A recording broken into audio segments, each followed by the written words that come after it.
In far-fetched dream news. That's Pokemon. Far-fetched dream? That's like my life. Well, it got really dark. What? Really? I thought it was positive. Yeah, I thought it was positive too. I'm like, why do you think a lot of yourself? It's like my life is a far-fetched dream for most people. Oh. But even the most far-fetched life Tiff people got me. will have far-fetched dreams too. That's true. Like, I wish I had a vagina that shot out golden eggs. You know? Why would you want your vagina to shit? That's what I was thinking. But you also gotta be realistic though. Like, I want golden diamonds. I just saw Dookie that's covered in gold coming out. I saw just a butthole in her pussy hole. I just want to be able to shit out like Fabergé eggs and just be rich. Why don't you just have a pet that does that for you? Oh, you're right. Because what if you're fucking one day and then you have a fucking Easter egg coming out of your vagina? Yeah. You're right. I bet a butthole in a vagina feels really good. A butthole inside of a vagina? That's like a turducken. It's extra. Like really tighter? Shut up. Yeah. That's disgusting. You don't even know what you're saying. What would you do if you were? I think the ultimate vagina would have this. You have the vagina. Oh, are you talking about to fuck? Yeah. Oh, then Yeah. I don't know what I'm talking So about. the Continue. vagina, right? And then you have your anal sphincter, and then you have a set of mouth lips. That's some fucking constricting ass Kegels. 3-layer. Like these lips or like mouth lips? No, these lips. Imagine if they could control it like mouth lips too. Yeah. But they all have different rhythms of like contracting. Guys wouldn't even be able to last more than 5 seconds. Wow, that's crazy. That'd be dope. Like, Oh, like the mouth one would be like a sucking. And You think guys are crazy now for pussy? Imagine. but my whole entire inside pussy spins like a spin cycle. Are you would- jealous of all the future sex toys? It'll really suck the cum out of the dick. That shit would fucking suck out the future supply of cum. Like the ball sacks would just deflate. Deflate. Submitted by Suck the balls through the dick. It gets sucked in, it goes inside, the skin gets folded in. Shit's like boba. You blow it to inflate it, Yeah. inflate it again. Oh. Damn. Fucking boba. submitted by Naranja.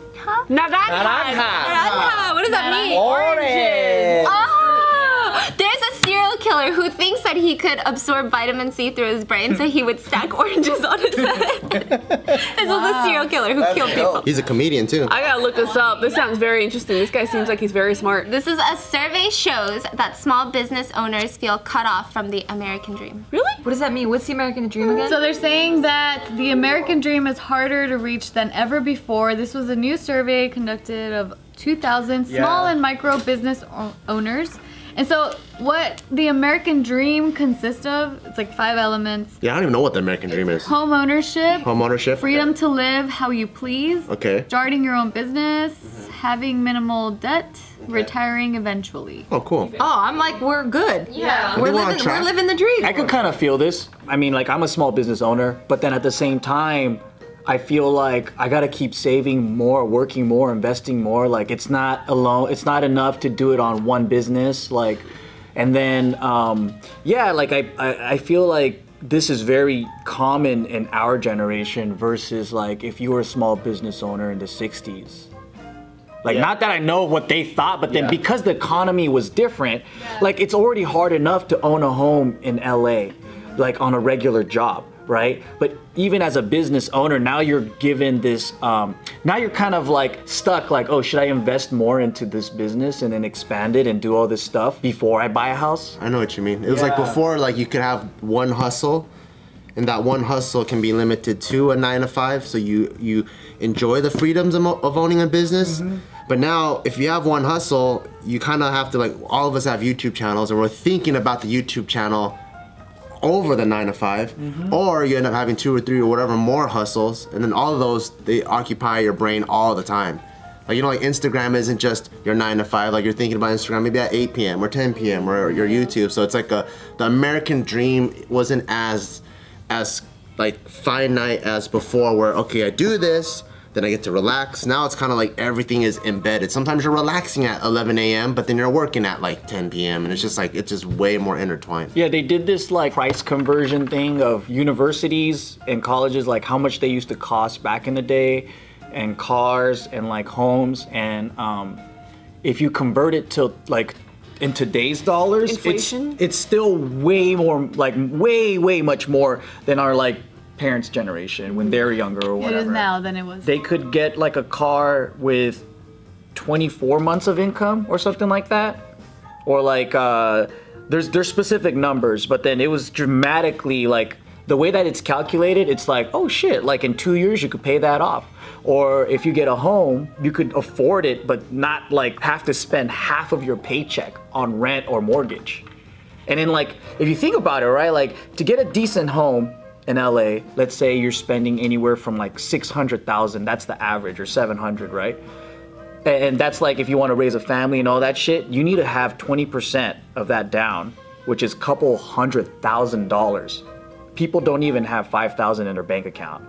So like, how are you gonna save up that much money? That's a lot. Yeah, and so out of those 2,000, there were 78% said that they would gladly take on more debt in order to achieve the American dream, but that's going against the dream, isn't it? Because the dream is to be debt-free.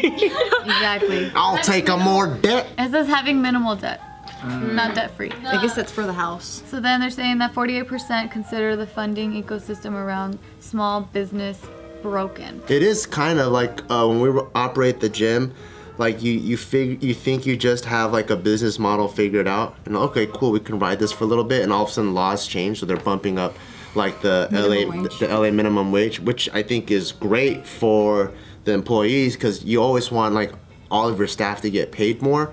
But the problem is now you have to readjust it. You can't treat one issue at just one side because then now, okay, cool, then we'll raise the prices then to make sure we can pay for this. But then now your customers are like unhappy. So it's like, I feel like the people that are at the top, they don't really, I think if you're an entrepreneur and you're by yourself, I think they have they have it easier, and then the people at the top that have already made it, they have it easier. It's the small businesses right in the middle. There's like 5 people, 10 people, 20 people. The ones that want to grow, the ones that just set up shop, and you know, like it takes a while for a business to break even at least.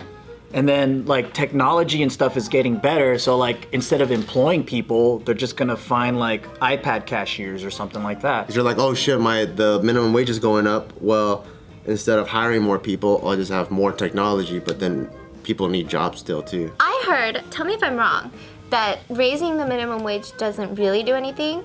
Because if you raise the minimum wage, the price of like everyday goods go up. So those people who are making minimum wage are now spending more on everyday goods that they're already buying. Yeah. So it's just like this vicious cycle of minimum wage will never be enough. That's how I see it, but a lot of the lawmakers, I don't know, they probably know way more than me, but from how I see it, I think they're just doing it just to make people happy, so people will, they have a good association with this person's name, so now when they're vying for that office, more people will vote for them. Because they're only viewing it like in tunnel vision, like, oh yeah, Mayor Lucas, he raised the minimum wage and he wants to be governor now. Dude, I love him so much. But doesn't realize the milk price just went up. Yeah, but you don't tie like, oh fuck, my car just doubled in price because of what this motherfucker did. Because then he'll just think like, well, thankfully I got a pay raise, whatever, I can afford it, you know? It just I think everyone it out. in general, everyone is struggling, like the small business owner to everyone except for the biggest companies. And I heard the reason why this is happening too is a